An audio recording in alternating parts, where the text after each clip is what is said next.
दोस्तों चने में कार्बोहाइड्रेट और प्रोटीन की सबसे ज्यादा मात्रा होती है और साथ ही इसमें विटामिन B9 यानी folic acid, manganese, iron, potassium, copper, zinc और दूसरे कई तरीके के विटामिन और मिनरल्स काफी मात्रा में मौजूद होते हैं। लेकिन सबसे अच्छी बात यह है कि चने में फाइबर की भी अच्छी खासी मात्रा होती है, जो कि कार्बोहाइड्रेट को रेगुलेट करने के साथ साथ कब्ज को दूर करने और पाचन को बेहतर बनाने में भी बहुत मदद करता है। क्योंकि किसी भी व्यक्ति में कब्ज होने का सबसे बड़ा कारण होता है खाने में फाइबर की कमी, और जो कि चने में बहुत ही सही मात्रा में मौजूद होता है। ये त्वचा और बाल के लिए अच्छा तो होता ही है, साथ ही शरीर में बुरे कोलेस्ट्रॉल की मात्रा को घटाने, ब्लड प्रेशर और ब्लड शुगर को कंट्रोल करने में भी बहुत मदद करता है। साथ ही इसमें जो हाई क्वालिटी प्रोटीन होता है वो वजन बढ़ाने और घटाने दोनों में ही बहुत मदद करता है। लेकिन उसके लिए जरूरी है कि इसका सही तरीके से इस्तेमाल किया जाए, और जो कि आगे हम इसी वीडियो में जानेंगे। अब बात आती है कि चना कच्चा, पका हुआ या फिर अंकुरित करके खाना चाहिए। दोस्तों यहाँ इस बात का समझना जरूरी है कि चना को हर अलग अलग तरीके से खाने से उसके फायदे भी अलग अलग होते हैं, और कुछ सिचुएशन में सही जानकारी न होने की वजह से ये शरीर को नुकसान भी पहुंचा सकता है। दोस्तों पानी में भीगे हुए कच्चे चने में पोषक तत्वों की मात्रा तो ज्यादा होती ही है, लेकिन ये पचने में भी थोड़ा भारी होता है, क्योंकि कच्चे चने में मौजूद फाइबर को तोड़ने में हमारे पाचन तंत्र को बहुत मेहनत करनी पड़ती है। इसलिए अगर आप कच्चे चने का सेवन करते हैं तो हमेशा ही उसे अच्छे से चबाकर खाएं और इसका थोड़ी मात्रा में ही सेवन करें। जबकि चने को अंकुरित करके खाने से उसके फायदे और भी ज्यादा बढ़ जाते हैं, क्योंकि अंकुरित चने में एंजाइम,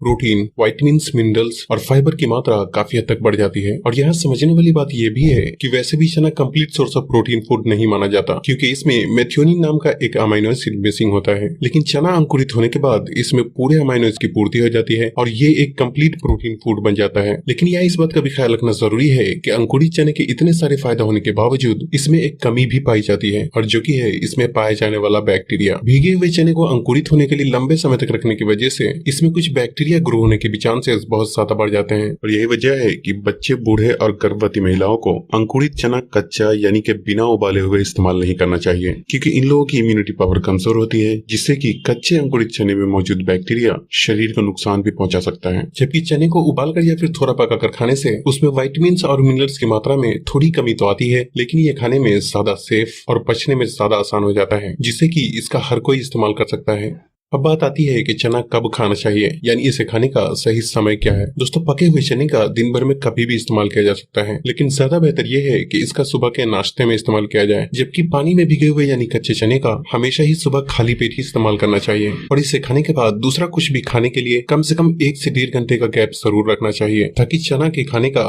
पूरा फायदा शरीर को मिल सके। अब बात आती है कि इसे कितना खाना चाहिए। दोस्तों किसी भी व्यक्ति को एक दिन में कितना चना खाना चाहिए ये उस व्यक्ति के पाचन और उसके फिजिकल एक्टिविटीज पे निर्भर करता है। लेकिन फिर भी पहली बात तो ये कि अगर आप पानी में भीगे हुए यानी कच्चे चने का इस्तेमाल करते हैं तो आपको इसका 1 या 2 मुट्ठी से ज्यादा इस्तेमाल नहीं करना चाहिए, और इसे खाते समय बहुत ही अच्छे से चबाकर खाना चाहिए, क्योंकि पानी में भिगा हुआ चना पचने में थोड़ा भारी होता है, जिससे कि इसका ज्यादा मात्रा में इस्तेमाल करने से गैस और अपचन जैसी समस्याओं का सामना करना पड़ सकता है। जबकि इसे उबाल कर या फिर किसी भी तरह पकाकर खाने से 50 से 60 ग्राम चने का कोई भी इस्तेमाल कर सकता है, और जो लोग जिम या एक्सरसाइज करते हैं वो अपनी जरूरत के हिसाब से 100 या 150 ग्राम तक भी इसका इस्तेमाल कर सकते हैं। लेकिन यहाँ भी एक बात का ख्याल रखना जरूरी है कि आप एक ही बार में 100 से 150 ग्राम चने का इस्तेमाल ना करें, बल्कि थोड़ा थोड़ा करके 2 से 3 बार में इसका इस्तेमाल करें। अब बात आती है कि वजन घटाने और बढ़ाने वाले लोगों को चने को अपने खाने में किस तरह से शामिल करना चाहिए। दोस्तों चने में प्रोटीन की अच्छी खासी मात्रा होने की वजह से ये शरीर में गोश्त की मात्रा को बढ़ाने और बढ़ी हुई चर्बी को कम करने में भी बहुत मदद करता है। साथ ही इसमें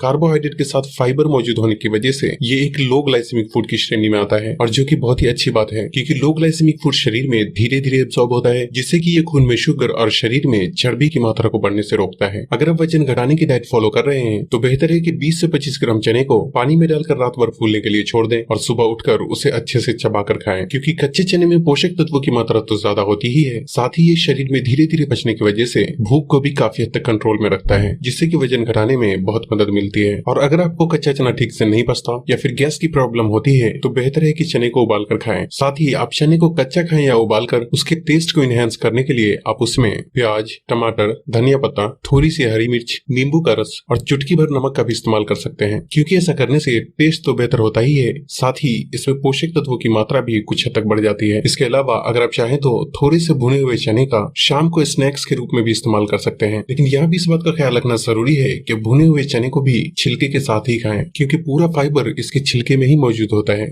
और अगर आप वजन बढ़ाने की डाइट फॉलो कर रहे हैं तो चने को हमेशा पकाकर ही खाएं ताकि ये शरीर में जल्दी पच सके। और इसके लिए रात भर पानी में भिगाए गए 50 ग्राम चने को सुबह के नाश्ते में हल्के से नमक मिर्च डालकर उबाल कर इस्तेमाल करें। दोपहर में 25 से 30 ग्राम भुने हुए चने का थोड़े से गुड़ के साथ इस्तेमाल करना चाहिए और इतना ही भुना हुआ चना शाम के वक्त गुड़ के साथ भी इस्तेमाल किया जा सकता है। हालांकि वजन बढ़ाने या घटाने में सिर्फ चना अकेले कुछ नहीं कर सकता, क्योंकि ये पूरी तरह से किसी भी व्यक्ति के पूरे दिन खाए जाने वाले खाने और लाइफ स्टाइल पे डिपेंड करता है। तो बस आज के लिए इतना ही। अगर वीडियो पसंद आई हो तो इसे लाइक और शेयर करके चैनल को सब्सक्राइब करना भी ना भूलें और तब तक के लिए अपना ख्याल रखें।